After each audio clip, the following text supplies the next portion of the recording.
Hi, I'm Michaela, and I'll be presenting on two articles that I studied, the topic of research being Huntington's disease, also known as HD. This relates to biochemistry because we've learned about mutations and how diseases can arise from them. First, I would like to briefly address why I chose this particular disease. 2 years ago, I met my now best friend Angel. I knew that her mom had passed away when she was younger, but I avoided asking any personal questions about the matter. A few months into our friendship, she quickly mentioned how she was getting some testing done, but neglected to mention any details. Again, I didn't want to cross any boundaries by asking questions. Eventually, though, I get a FaceTime call from her, and she's crying. And finally, I got to hear her story. When Angel was 13 years old, her mother passed away from Huntington's disease. Angel's entire childhood consisted of watching her mother suffer from this illness. Over the years, she witnessed her mom slowly wither away. I'll save the heartbreaking details. When Angel FaceTimed me that day, she shared good news, possibly the best news she'll ever receive. She did not inherit the gene. Now, of course, I was ecstatic for her. It wasn't until this year, however, I finally came to realize how good of news that actually was, and how lucky Angel is. In January of this year, Angel signed up for the New York City Marathon with the Huntington's Disease Society of America, a 26.2-mile run to raise money for HD research, since much of the disease is still not fully understood and there is no known cure or effective treatment that can alter the course of the disease. Unfortunately, the marathon was canceled due to the pandemic, yet Angel was determined to do her part. I wanted to do my part too, so I finally started to do my research. I wanted to know exactly what this disease was that took Angel's mom away from her. Over the past several months, HD became very near and dear to my heart. By November 1st, the original day that the marathon was supposed to take place, Angel's GoFundMe had exceeded the set goal. And by 9 a.m., she was off to embark on her journey of 26.2 miles in the pouring rain. She pre-planned the route precisely so that she would end at U of R Neurology, Building C, the very building her mother sat in just 20 years before, pregnant with Angel, when she got diagnosed with Huntington's. A mere 5 hours and 2 minutes later, I greeted Angel with sunflowers and a giant congratulatory hug. And here's my favorite part. Angel's mom always used to sing, "You are my sunshine, my only sunshine." Angel got that little phrase tattooed on her arm to honor her mom. As I mentioned, it was pouring rain that entire time Angel was running. But I kid you not, the sun came out as soon as she crossed the finish line, as if her mother was waiting there for her on the other side. It was absolutely beautiful. So the mainstream article is from southmagazine.com. It was written by Emily Retzstees in August of 2017. She shared the uncertainty she faces every day of her life as a child of a parent with Huntington's disease. Emily's father was diagnosed with Huntington's in his early 40s, and she recalls learning about the disease in her biology class around the same time. Not only did she have to worry about her father's deteriorating health and inevitable early death, she was concerned for her two sisters and herself as well. Having a parent with Huntington's disease gives a child a 50% chance of inheriting the gene in developing the illness. According to Emily, the odds aren't against me, but they're not in my favor either. A person at risk for HD can be tested once they turn 18 years old.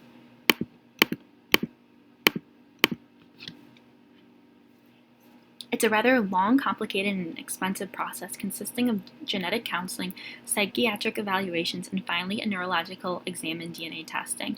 The patient is thoroughly educated on the genetics of the disease as well as how to deal with the diagnosis. Less than 20% of people at risk come for testing. Some will even get to the final step of having their blood drawn and decide to not come in for their results. It's a very personal decision. Emily wrote about her opinions in regarding to getting tested. Initially, she couldn't wait to turn 18 and finally know what her fate would be. She figured that whether she was positive or negative, at least she would know for sure and be able to start dealing with it. However, as she got older, her viewpoint changed drastically. She argues her decision is partly due to her fear of knowing her unavoidable destiny. Moreover, she doesn't want to feel such a sense of mortality at an age where she should be feeling invincible. Emily chooses not to get tested at the cost of living with uncertainty. She explains, "Most people don't know what health issues they'll have to deal with in the future. Why would I need to know? Huntington's is a disease that people often ignore due to its daunting reality." Emily expresses the importance of dealing with it however a person feels is safest and healthiest for them. Even though Emily has come to terms with her 50-50 chance at falling victim to HD, she has an interesting mindset. Honestly, she says, it depends on if I'm having a glass half full or glass half empty kind of day. Her feelings fluctuate between jealousy and thankfulness. Despite these contradictions, Emily has come to terms with this reality. And that very reality makes it hard for her to believe that she's on the safe half of the 50%. The research review article I chose came from the journal entitled Dialogues in Clinical Neuroscience. It focuses on the phenomenology, etiology, and clinical symptoms of Huntington's disease, as well as the promising advances in gene therapy. HD is an autosomal dominant neurodegenerative disorder caused by a DNA trinucleotide repeat expansion of 40 or more CAG repeats within the same Huntington gene. The number of repeats is inversely associated with the disease onset. This means that the more repeats there are, the earlier the onset. However, the average onset of disease occurs around age 40. Classic adult onset is associated with repeat lengths between 40 and 49. This expanded and mutated form of the gene causes the brain disease.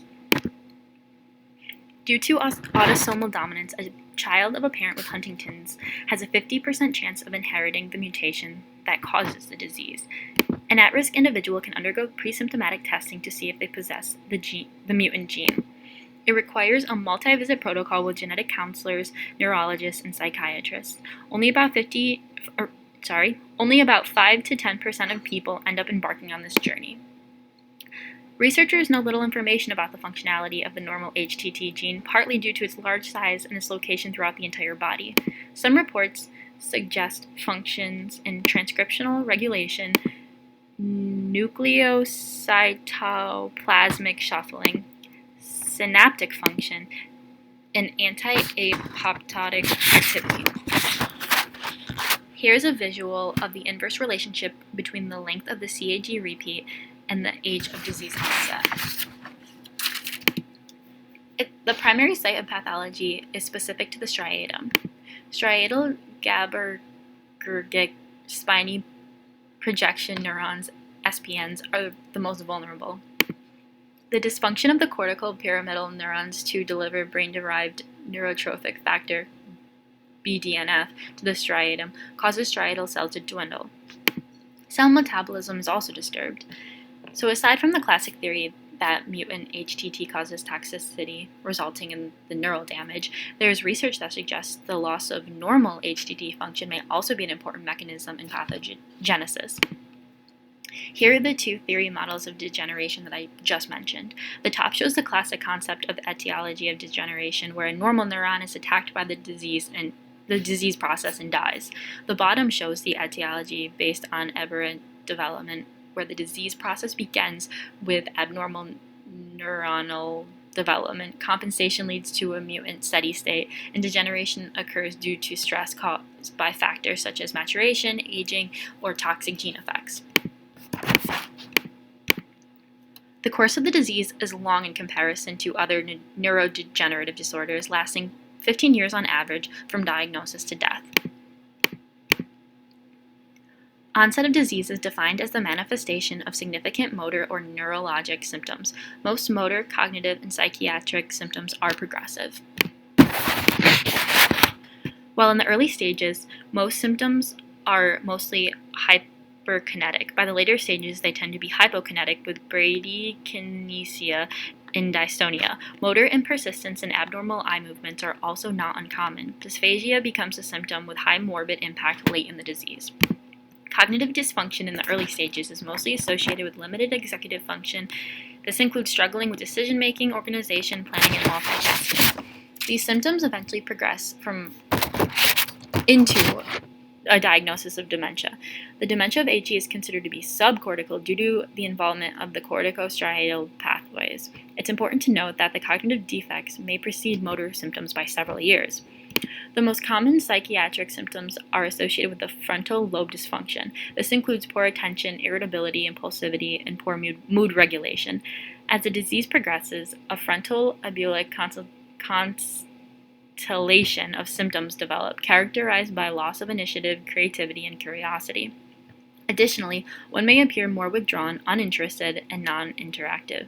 The sense of apathy is due to the manifestation of the frontostriatal pathology of degeneration.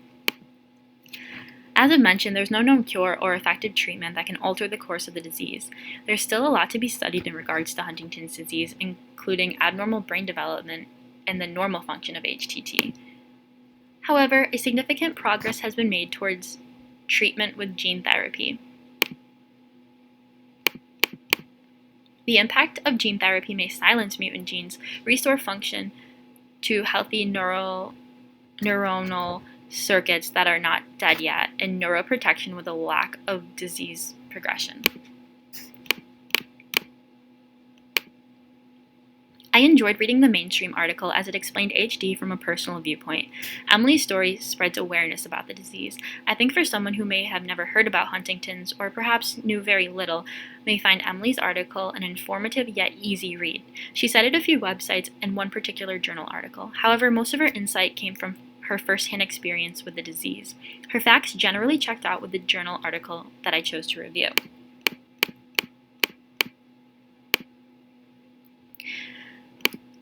The journal article further explained many topics that Emily chose to quickly discuss, such as clinical symptoms and HD testing. Since her article was mostly a personal reflection about the uncertainty of the disease, it was enlightening to read more about the science behind HD. While I cannot quite pick which source I liked better, I can say that the journal article was ultimately more educative about the phenomenology of HD. Additionally, it provided more in-depth information about the clinical symptoms.